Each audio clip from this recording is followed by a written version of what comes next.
Dr. Sarah Chen wiped the sweat from her forehead as she stared at the flashing red lights on her ship's control panel. The warning messages kept coming, each one more urgent than the last. Her small research vessel was falling apart around her, and she was still 3 days from the nearest human station. The engine cooling system had failed 2 hours ago. The life support was running on backup power, and now her navigation computer was giving her error messages she had never seen before. Sarah was a scientist, not a pilot. She knew how to study alien plants and animals, but fixing a broken spaceship was way beyond her skills. She had been returning from a research mission on Kepler 9, a remote planet where she had spent 6 months studying the local wildlife. The trip was supposed to be routine. She would collect samples, take notes, and return to Earth with her findings. But nothing about this trip had been routine. 3 days ago, she had received an emergency message from Dr. Martinez at the Federation Research Facility on Titan 7. The message was coded and brief. It told her to stop at the facility immediately and download some important data files. Sarah did not understand why, but Dr. Martinez was her supervisor. When he gave orders, she followed them. The stop at Titan 7 had been strange. Dr. Martinez looked nervous and kept checking his watch. He loaded several encrypted files onto her ship's computer without explaining what they contained. He told her to deliver them to Earth as quickly as possible, and to tell no one about the files. Then he sent her on her way. Now Sarah was stuck in space with a dying ship and mysterious files she knew nothing about. She checked her star charts again. There was one option she did not like. Kepler Station was only 6 hours away, but it was not a human station. It belonged to the Zephyrian Coalition, and humans were not exactly welcome there. The Coalition and the Terran Federation had been in a Cold War for almost 30 years. It started with a misunderstanding at Tau Ceti that killed thousands of people from both sides. Since then, humans and Zephyrians barely spoke to each other except through diplomats and trade agreements. Most of the time, they just stayed out of each other's way. But Sarah's ship was not going to last much longer. The hull temperature was rising, and she could smell something burning in the engine compartment. She had to make a choice. She could try to reach the human station and probably die when her ship exploded, or she could ask the Zephyrians for help and hope they did not shoot her on sight. Sarah made her decision. She sent out a distress signal on the universal emergency frequency. Within minutes, she received a response from Kepler Station.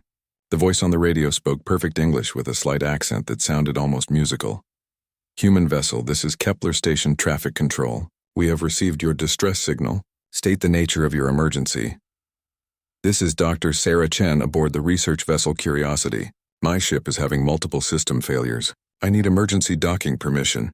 There was a long pause. Sarah could hear voices talking in the background, but they were speaking in a language she did not recognize. Finally, the voice came back on the radio. "Dr. Chen, you are cleared for emergency docking at Bay 7. Follow the guidance signals and maintain radio contact. Any deviation from the assigned approach vector will be considered a hostile act." Sarah felt a chill run down her spine. The formal language and the warning about hostile acts made it clear that she was not exactly a welcome guest. But she had no choice. She followed the guidance signals toward the massive space station that appeared on her view screen. Kepler Station was bigger than any human station Sarah had ever seen. It looked like a giant wheel spinning slowly in space, with docking bays arranged around the outer rim. The hull was made of some kind of dark metal that seemed to absorb light rather than reflect it. Strange symbols glowed along the sides in colors that hurt to look at. As Sarah got closer, she could see ships moving around the station. Most of them were Zephyrian designs she had seen in textbooks, but there were also vessels from other species she did not recognize. This was clearly a busy place, and humans were probably not common visitors. Her ship shuddered as she entered the station's docking bay. The artificial gravity kicked in, and she felt the familiar sensation of weight returning to her body. Through the cockpit window, she could see figures moving around outside. They were tall and thin, with pale blue skin and large eyes. Zephyrians. Sarah shut down her ship's systems and checked herself in the mirror. She looked terrible. Her brown hair was messy, her clothes were wrinkled, and she had oil stains on her hands from trying to fix the engine. Not exactly the best first impression for alien diplomacy. She gathered her personal belongings and prepared to leave the ship. The mysterious files Dr. Martinez had given her were still locked in the computer, but she could not access them without the proper codes. She hoped the Zephyrians would just let her make repairs and leave without asking too many questions. Sarah opened the airlock and stepped onto the docking platform. The air smelled different here, with a faint metallic taste that made her nose wrinkle. The gravity was slightly lighter than Earth normal, making her feel like she was walking on the moon. A group of Zephyrian soldiers was waiting for her. They wore dark uniforms with silver insignia, and they carried weapons that looked nothing like human designs. The weapons seemed to be made of the same dark metal as the station, and they hummed with barely contained energy. The leader of the group stepped forward. He was taller than the others, with intricate patterns tattooed on his forehead and cheeks. His large, dark eyes studied Sarah with an intensity that made her uncomfortable. "Dr. Chen," he said in the same musical accent she had heard on the radio. "I am Commander Thex of the Zephyrian Coalition Security Force. You will come with us for processing." Sarah nodded and followed the group through a series of corridors. The walls were covered with the same strange symbols she had seen on the outside of the station, and the ceiling was higher than it needed to be for humans. Everything about this place reminded her that she was very far from home. They reached a checkpoint where several officers were working at computer terminals. One of them looked up as Sarah approached, and his eyes went wide. He said something in the Zephyrian language, and Commander Thex responded sharply. The officer turned to his computer and began typing rapidly. Sarah could not read the alien text on the screen, but she could see her picture and what looked like information about her ship. After a few minutes, the officer called Commander Thex over and whispered something in his ear. Commander Thex's expression changed. His eyes narrowed and his hand moved closer to his weapon. He turned to Sarah with a look that made her stomach drop. "Dr. Chen," he said slowly, "it appears your ship contains classified Federation military intelligence. This changes everything." Before Sarah could respond, the officer at the computer terminal stood up and shouted something in Zephyrian. Commander Thex immediately barked orders at his soldiers, who raised their weapons and pointed them directly at Sarah. "Weapons ready," Commander Thex commanded in English, his voice echoing through the corridor. Then the officer shouted the words that made Sarah's blood run cold. "She's from Earth." Sarah looked at the weapons pointed at her and at the alien faces surrounding her. She had come here looking for help, but instead she had walked into what looked like a trap. Slowly, she raised her empty hands above her head in the universal gesture of surrender. But as she looked at Commander Thex, something about his face seemed familiar. The tattoos, the shape of his eyes, the way he held himself. She had seen him before, somewhere a long time ago. "So am I," she said quietly, meeting his gaze. The corridor fell silent. Commander Thex stared at the human woman standing before him with her hands raised. Her words had confused him. She had said, "So am I," in response to his officer's warning about her being from Earth. What did that mean? Of course she was from Earth, she was human, but something about her face was familiar. The brown eyes, the way she tilted her head slightly when she spoke. The small scar above her left eyebrow. He had seen those features before, but where? "Lower your weapons," Thex commanded his soldiers. They looked surprised, but obeyed immediately. "Dr. Chen, please explain what you meant by that statement." Sarah looked around at the alien faces surrounding her. She was taking a huge risk, but something told her that Commander Thex was not her enemy, at least not yet. 15 years ago, she said slowly, I was a graduate student doing research on Proxima 7. There was an accident at the xenobiology lab, a structural collapse. I helped pull someone out of the wreckage, a Zephyrian researcher who was injured and trapped under debris. Thex felt his heart skip a beat. Proxima 7. The neutral research world where scientists from many species worked together in peace. He remembered that day very clearly. He had been young then, just starting his career as a xenobiologist before the war changed everything. The human who saved me, Thex said quietly, was a young woman. She had brown hair and was very brave. She ignored the danger and came back for me when the other humans were evacuating. You had a broken leg and a head injury, Sarah continued. You kept saying something in Zephyrian that I could not understand. I stayed with you until the rescue teams arrived. I was saying thank you, Thex replied. Over and over again. I thought I was going to die in that lab. The other soldiers looked confused. Their commander was having a conversation with a human prisoner, and neither of them seemed to remember that this was supposed to be an interrogation. The officer at the computer terminal cleared his throat. Commander, the officer said in Zephyrian, we should contact Coalition Intelligence.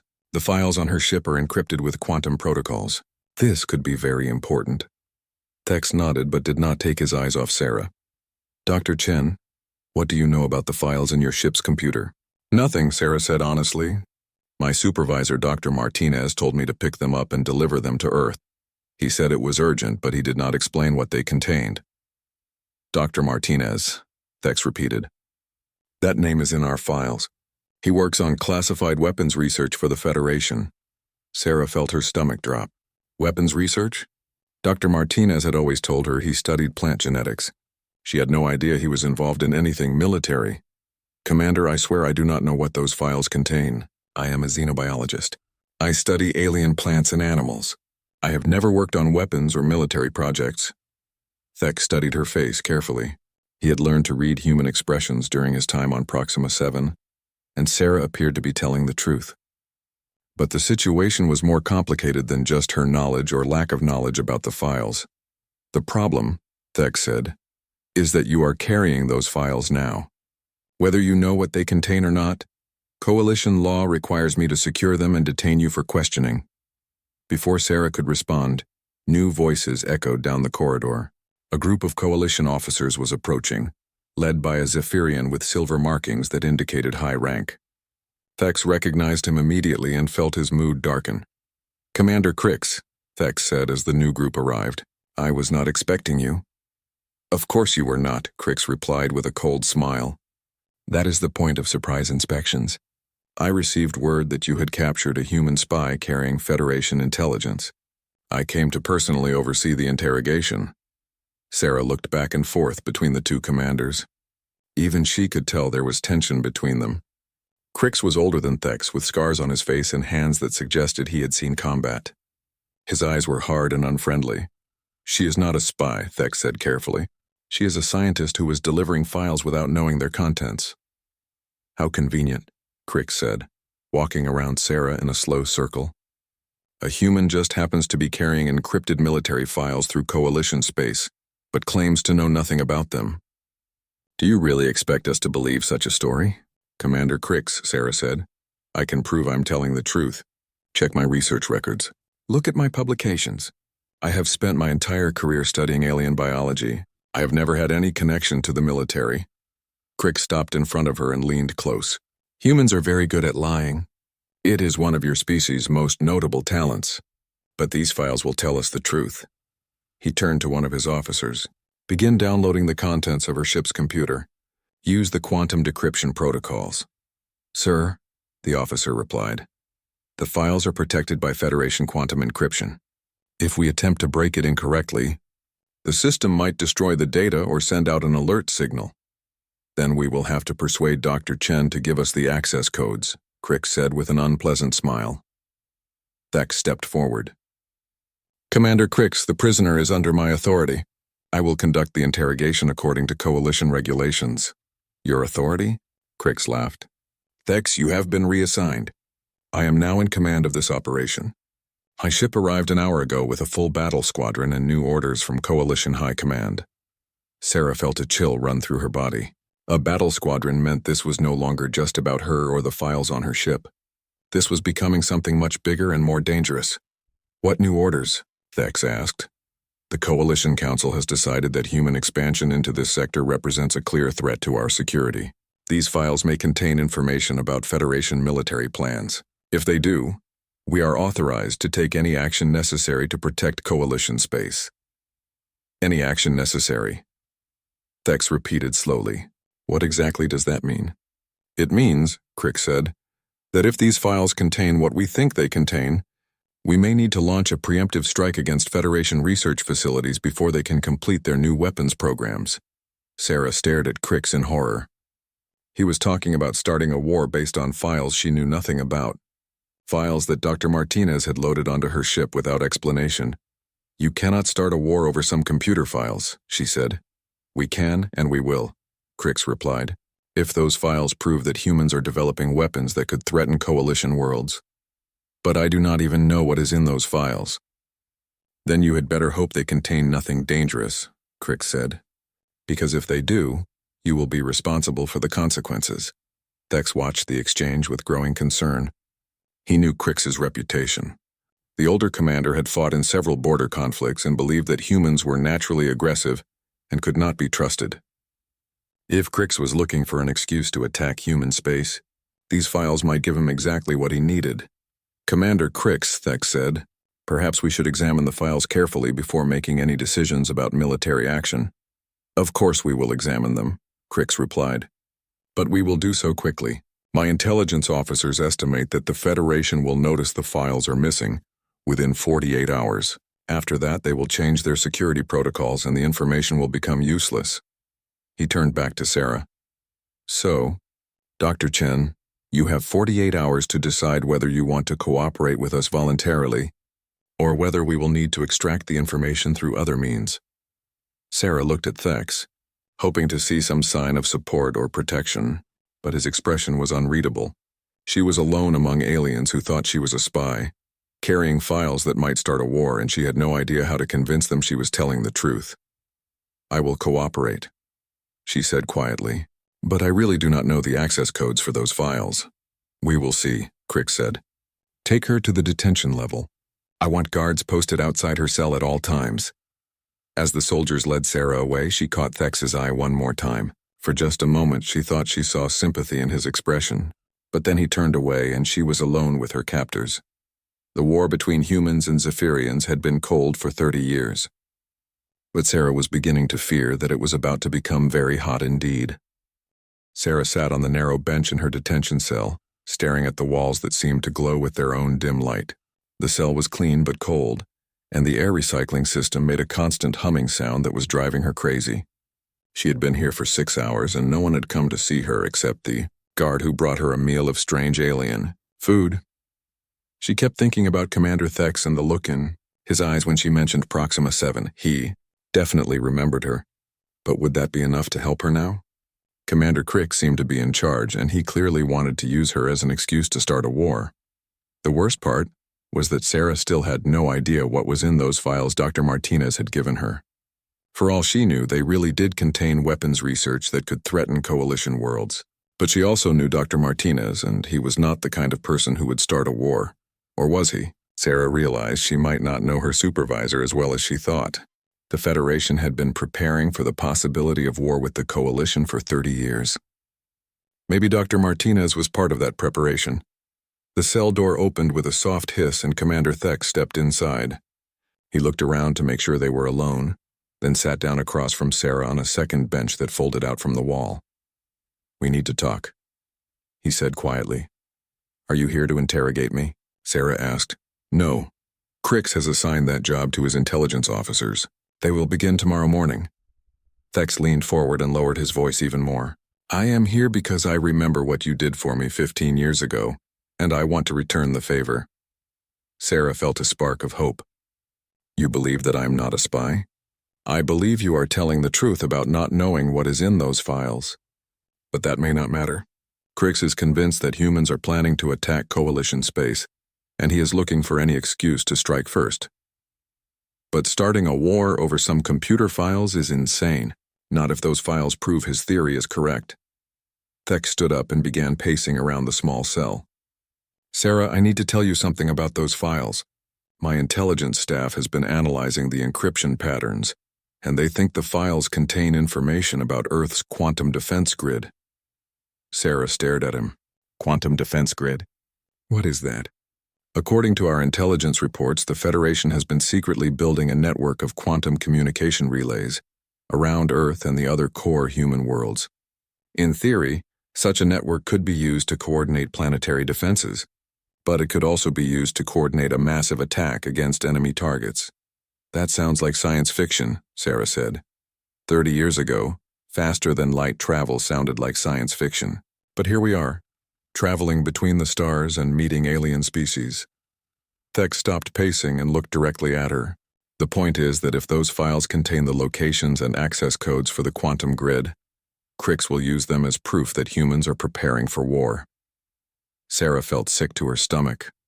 But even if the files contain that information, it does not mean the Federation is planning to attack anyone. Defense grids are for defense, not offense. Try explaining that to someone who lost family members in the Tau Ceti incident.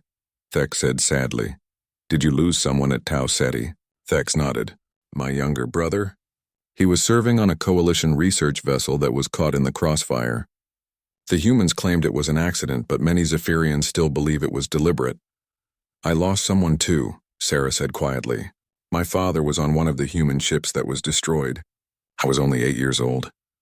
They sat in silence for a moment, both thinking about the tragedy that had shaped their entire lives.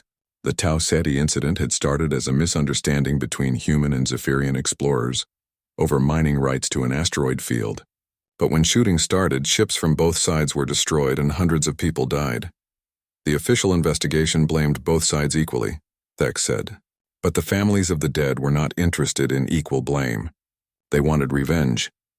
And now Crix thinks he can get that revenge by using my files as an excuse for war, Sarah said. Exactly, which is why we need to find a way to stop him. Thex moved closer to Sarah and lowered his voice to barely above a whisper. There might be a way to destroy those files before Crix can decrypt them.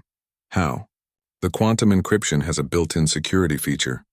If someone tries to access the files with the wrong codes too many times, the system will automatically erase all the data.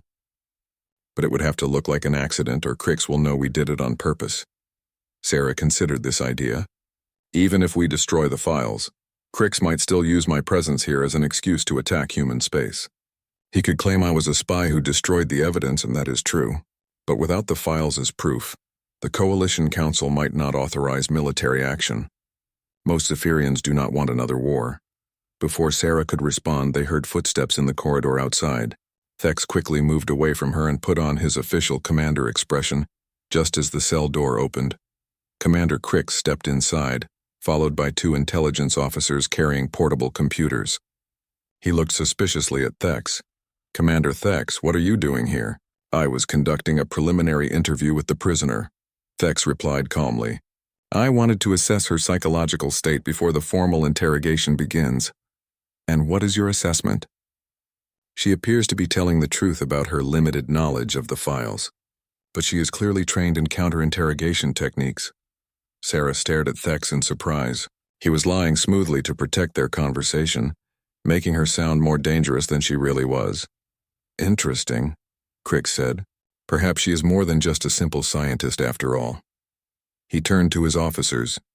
Begin the preliminary scan of her ship's computer. I want to know how many files we are dealing with and what kind of encryption we are facing. One of the officers activated his portable computer and began typing. After a few minutes, he looked up with concern. Commander, there is a problem. The quantum encryption is more sophisticated than we expected. It appears to have multiple security layers and an automatic deletion protocol. Automatic deletion? Crix asked sharply. Yes, sir. If we make too many incorrect attempts to access the files, the system will erase everything. We estimate we have perhaps 3 or 4 chances to get the access codes right. Crix turned to Sarah with an unpleasant smile. Well, Dr. Chen, it appears you will be more valuable to us than I thought. You had better hope you can remember those access codes, because we will not get many chances to use them. I told you I do not know the codes, Sarah said. We will see about that.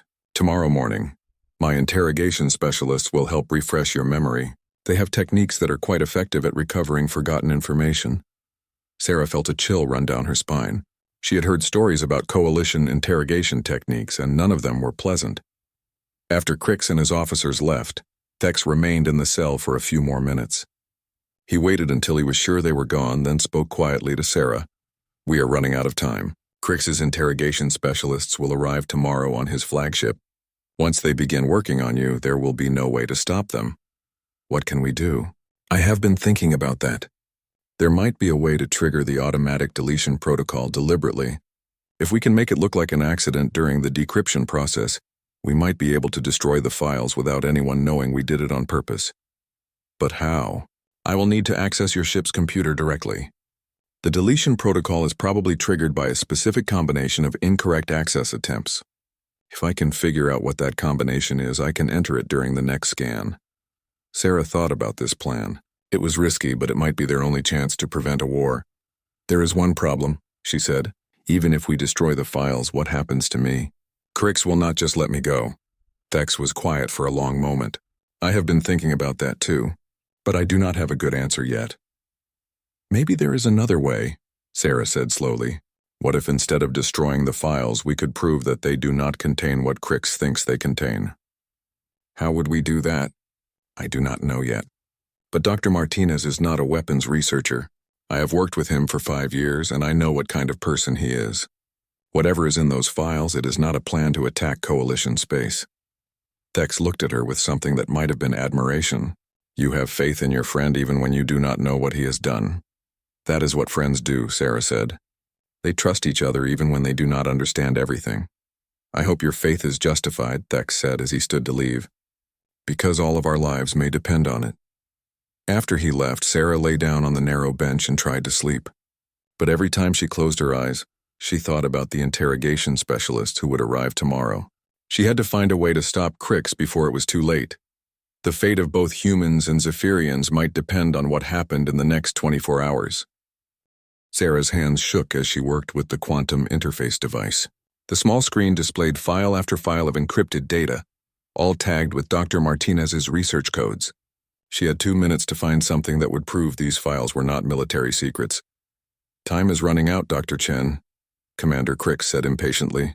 Show us these harmless files you claim to be carrying. Sarah scrolled through the file list looking for anything that might help. Most of the files had technical names that meant nothing to her. Project Seedling, Growth Pattern Analysis 7 Delta, Symbiotic Relationship Database.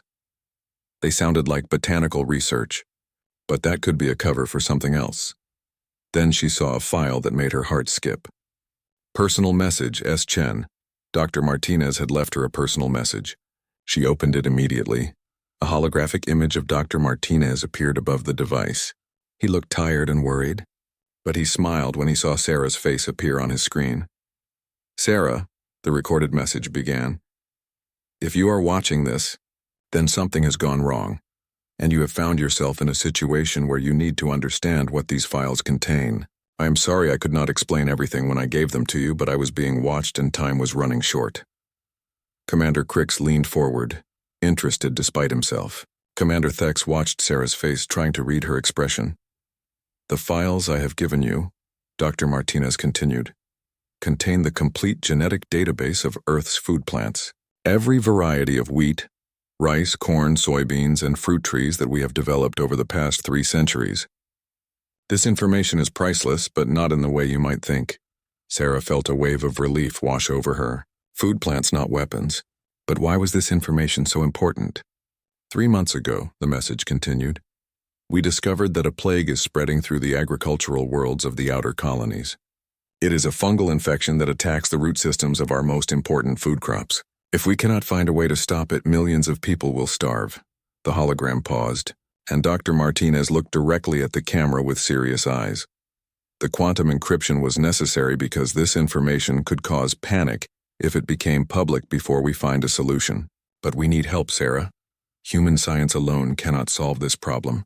We need the agricultural expertise of other species, especially the Zephyrians. Commander Crix stared at the hologram in shock. Agricultural expertise? What does he mean? Sarah looked up from the device.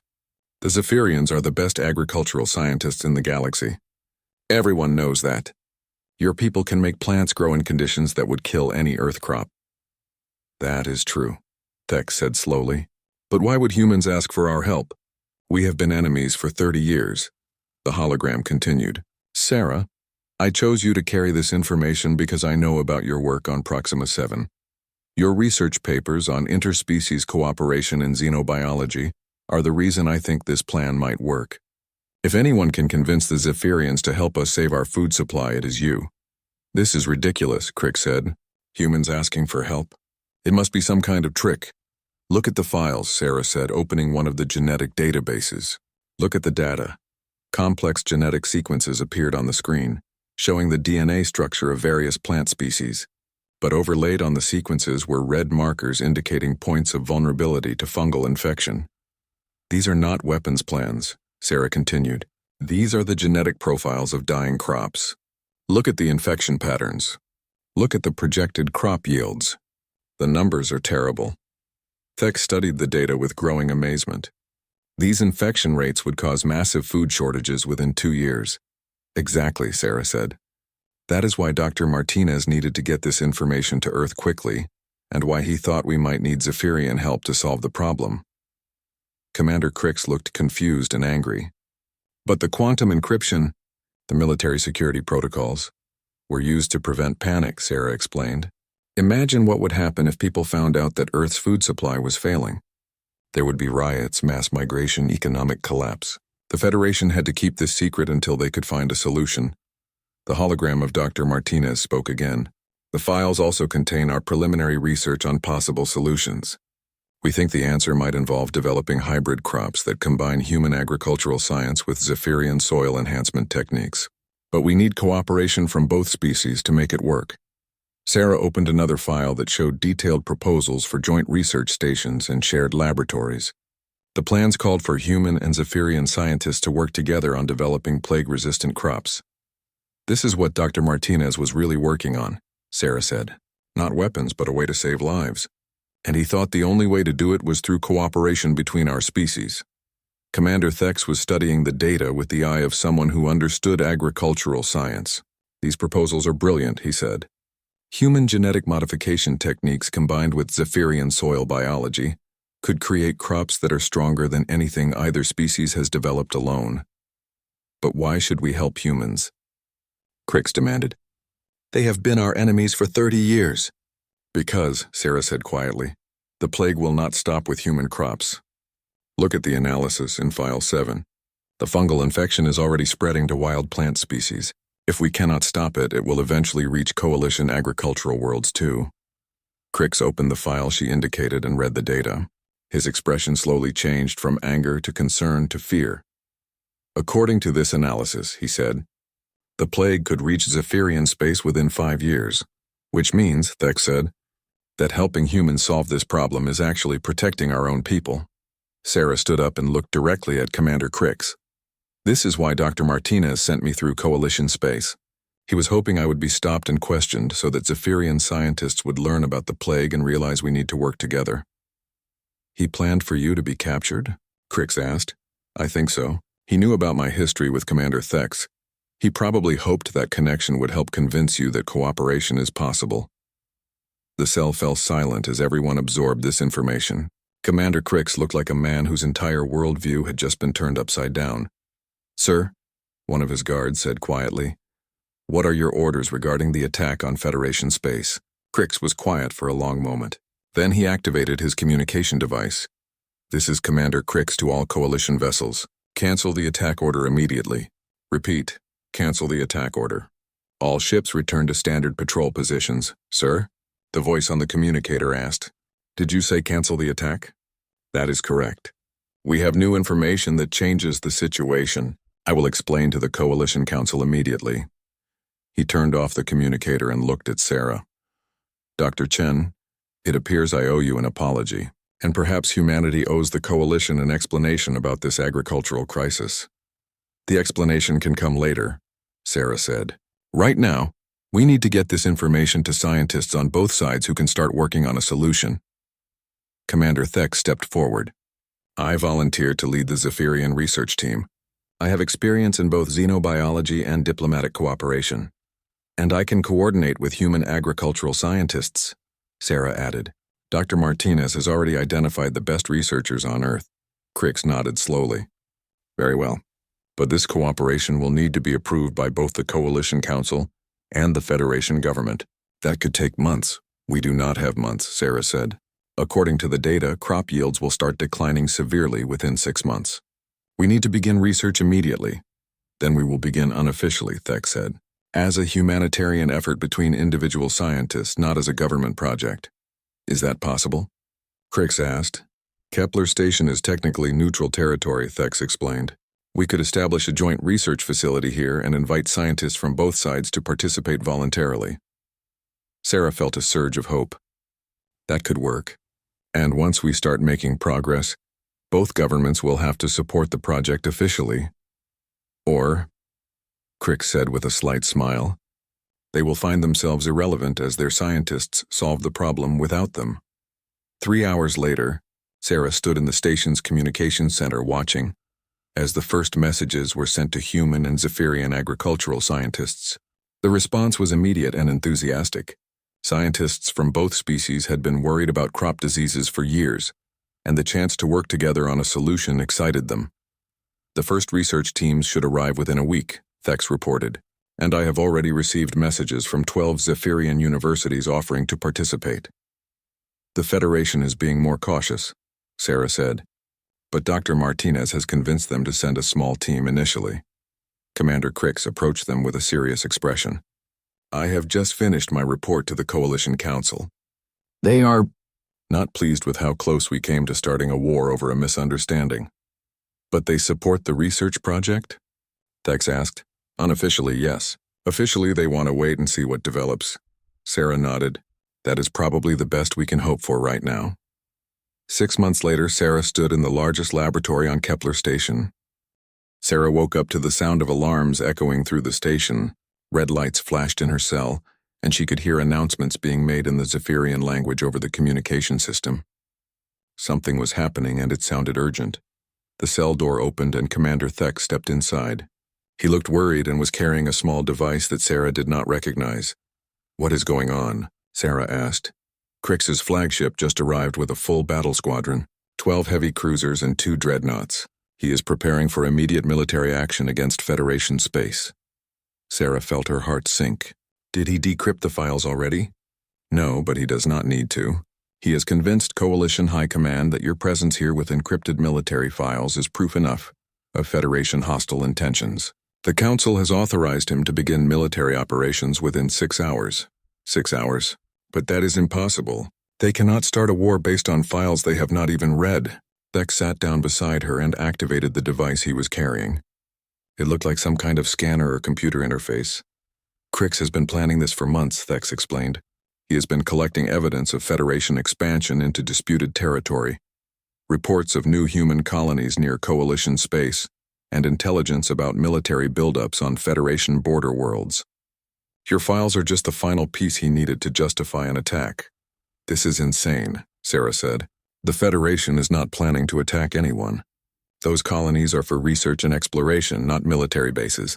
I believe you. But Crix and his supporters see any human expansion as a threat. They think it is better to fight now while the Coalition still has an advantage, rather than wait for humanity to become even stronger. Sarah looked at the device in Thex's hands. What is that?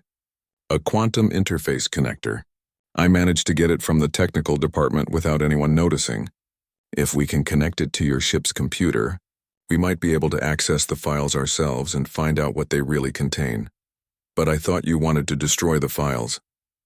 That was before Crix decided to attack regardless of what they contain. Now our only hope is to prove that the files are harmless. If we can show the Coalition Council that there is no threat, they might cancel the military operation. Sarah considered this plan. It was extremely risky, but they were running out of options. How do we get to my ship? The docking bay will be heavily guarded. I have been thinking about that. There is a maintenance tunnel that runs from this level to the docking area. It is normally used by repair crews, but it should be empty at this time of day. And after we access the files, we broadcast the contents to the Coalition Council and to Federation space simultaneously. If the files really are harmless, both sides will see that this conflict is based on a misunderstanding. Before Sarah could respond, they heard footsteps in the corridor again, but this time it sounded like many people moving quickly. Thex quickly hid the quantum interface device under his uniform. The cell door burst open, and Commander Crix entered with 4 armed guards. His expression was angry and suspicious. Commander Thex, you have been spending a lot of time with our prisoner. I am beginning to wonder about your loyalty. I am conducting my assigned duties, Thex replied calmly. You ordered me to prepare her for interrogation. The interrogation has been cancelled. We no longer need information from Dr. Chen. The Coalition Council has authorized immediate military action based on the evidence we already have. Sarah stood up. What evidence? You have not even read the files. We do not need to read them, Crix said. The fact that you are carrying encrypted Federation military files through Coalition space is evidence enough of hostile intentions. That is ridiculous logic, Sarah protested. I am a scientist carrying research data. Research data that requires quantum military encryption? Crix laughed. Dr. Chen, even you must realize how weak that story sounds. Thex stepped forward. Commander Crix, perhaps we should at least attempt to decrypt the files before taking military action. The Coalition Council might want to know what specific threats we are responding to. The Council has already made its decision, Crix replied. In 4 hours, Coalition forces will begin targeted strikes against Federation, research facilities, and military installations. Dr. Chen will be transferred to my flagship as evidence of Federation espionage activities. You cannot do this, Sarah said. You are starting a war based on assumptions and fear, not facts. I am protecting my people from human aggression, Crix said coldly. Something that should have been done 30 years ago after Tau Ceti. He turned to his guards. Take her to the transport bay. I want her aboard my ship within the hour. As the guards moved toward Sarah, Thex made a decision that would change everything. He stepped between them and Sarah, his hand moving to his weapon. I cannot let you do this, Thex said quietly. The guards stopped, confused. Their commander was blocking their path and appeared to be protecting the human prisoner. Thex, Crix said slowly. Stand down immediately. That is a direct order. I am sorry, sir, but I cannot obey that order. This war is wrong and you know it. You are committing treason, Crix said. Guards, arrest Commander Thex. But the guards hesitated. They had served under Thex for several years, and they respected him. He was known as an honorable officer who cared about his subordinates. Arresting him for protecting a prisoner seemed wrong. Sir, one of the guards said, perhaps we should contact Coalition High Command for clarification of orders. There is no time for clarification, Crix shouted. The attack begins in 4 hours, and I need that human aboard my ship. The attack will begin over my dead body, Thex said, drawing his weapon. The situation had suddenly become a standoff. Crix and his guards were on one side, while Thex stood protecting Sarah on the other. The guards looked confused and uncertain about what to do. Sarah realized this was their chance. While everyone was focused on the confrontation between the two commanders, she quietly activated the quantum interface device that Thex had hidden under his uniform. She had managed to grab it when he stepped in front of her. Commander Crix, Sarah said loudly, hoping to distract everyone while the device worked. What if I could prove to you that those files contain no military secrets? Impossible, Crix replied. You said yourself that you do not know the access codes. I do not. But I know Dr. Martinez and I know what kind of research he does. If you give me access to the files, I can show you that they contain botanical data, not weapons plans. The quantum interface device was working. Sarah could feel it connecting to her ship's computer through the station's network. In a few more seconds, she would be able to access the files remotely. Even if that were true, Crix said, it would not matter. The Coalition has decided that human expansion must be stopped, and these files are just a convenient excuse. So you admit this attack has nothing to do with the files? Thex asked. It has everything to do with preventing human dominance of this sector, Crix replied. Your species expands too quickly and takes too many risks. You are a threat to galactic stability. We are explorers and scientists, Sarah said. We want to learn and grow, not conquer. The same could be said of any aggressive species, Crix said. They always claim peaceful intentions until they are strong enough to reveal their true nature. The quantum interface device finished its connection. Sarah now had access to her ship's computer and could see the encrypted files. There were dozens of them, all marked with Dr. Martinez's personal research codes. Commander Crix, Sarah said, I can prove right now that these files are harmless. Give me 2 minutes to show you what they really contain. You are trying to trick me, Crix said. Then what do you have to lose? If the files really do contain weapons data, you can proceed with your attack. But if they do not, you might be starting a war for no reason. Thex looked at Sarah and saw something in her expression that gave him hope. She had some kind of plan, and he decided to trust her. Commander Crix, Thex said, give her the 2 minutes. If she cannot prove the files are harmless, I will surrender and allow you to proceed with the attack.